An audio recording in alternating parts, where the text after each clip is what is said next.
نبی کریم صلی اللہ علیہ وآلہ وسلم نے فرمایا، تم میں سے کون ہے جسے اپنے مال سے زیادہ اپنے وارث کا مال پیارا ہو؟ صحابہ نے عرض کیا، یا رسول اللہ صلی اللہ علیہ وآلہ وسلم، ہم میں سے کوئی ایسا نہیں جسے مال زیادہ پیارا نہ ہو۔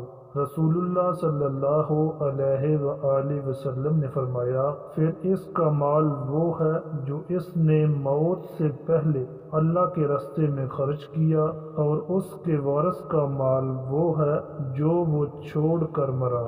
رسول اللہ صلی اللہ علیہ وآلہ وسلم نے فرمایا، اگر میرے پاس احد پہاڑ کے برابر بھی سونا ہو تو مجھے اس میں خوشی ہوگی کہ 3 دن بھی مجھ پر اس حال میں نہ گزر پائیں کہ اس میں سے میرے پاس کچھ بھی باقی بچے۔ البتہ اگر کسی کا قرض دور کرنے کے لیے کچھ رکھ چھوڑوں تو یہ اور بات ہے۔